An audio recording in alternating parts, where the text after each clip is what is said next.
Dear brothers and sisters, welcome to the Advent Reflections. Endurance is essential for us to have a hope without hesitation. Father Roberto Pasolini, the papal household preacher, speaks of Advent as a time of trusting expectation, an expectation without hesitation. Christians are not lost wayfarers, but sentinels, watchful guardians who remain confident in the night, certain that the light of Christ will once again illuminate the world. The Jubilee year of hope rekindles within us the flame of expectant waiting. Advent calls us to contemplate both Christ's first coming in humility and his glorious return at the end of time. It invites us to wait and at the same time hasten. Through the readings of the third Advent Sunday, we learn three perspectives of expectant waiting.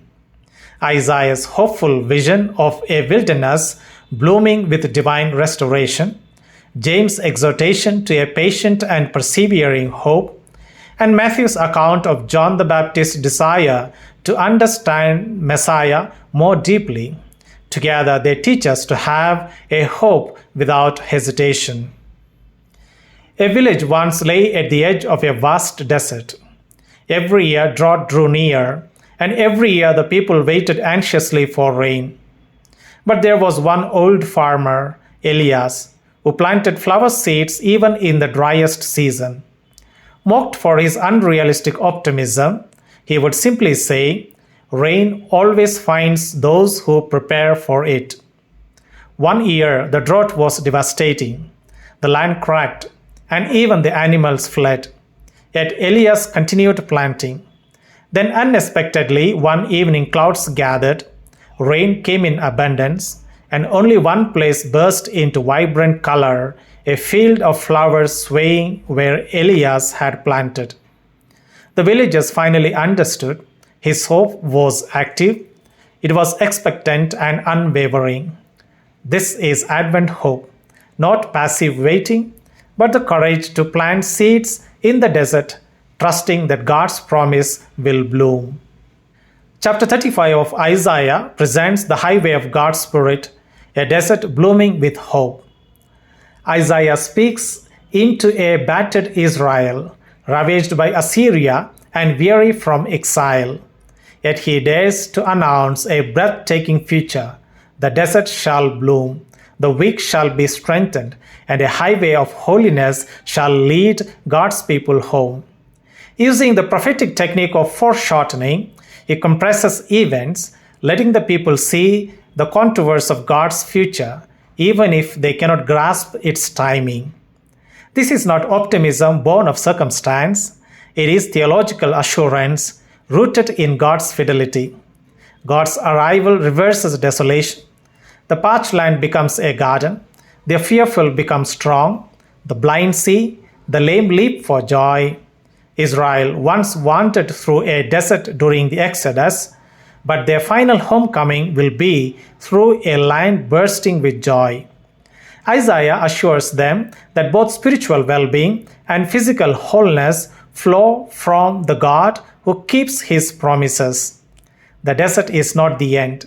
The journey leads ultimately to eternal joy in Zion. In Advent, Isaiah teaches us, do not fear the desert seasons of life. God is already preparing a highway through them. Chapter 5 of James describes patience like a farmer and endurance like a prophet.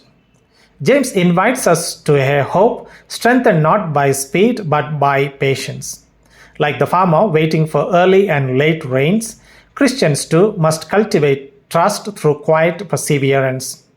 The farmer cannot control the clouds, yet he prepares the soil. This is active waiting, not inertia, but readiness. James also warns against grumbling, for impatience often fractures community.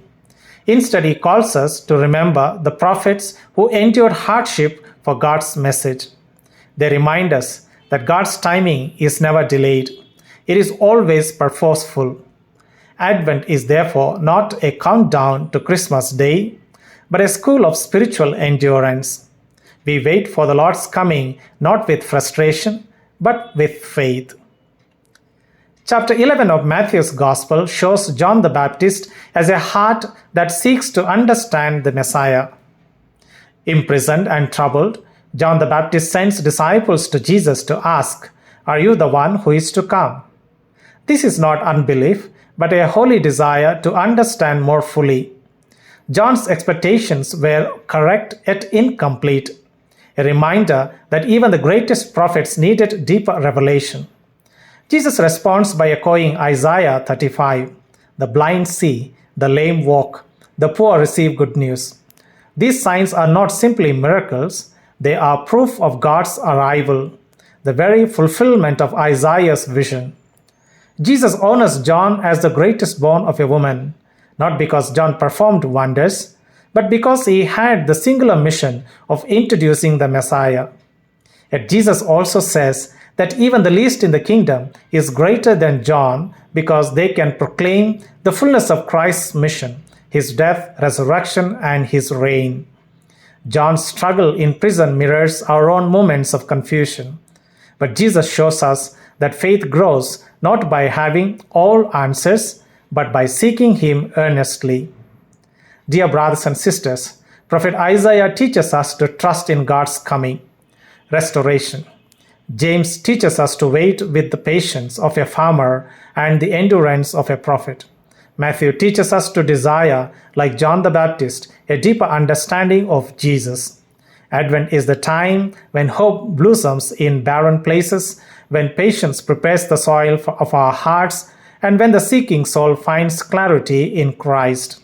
Let us then become the sentinels, awake, faithful, and confident that the Lord who comes will make all things new. May we journey on the highway of God's promise with a hope without hesitation. And I thank you all for your patient listening.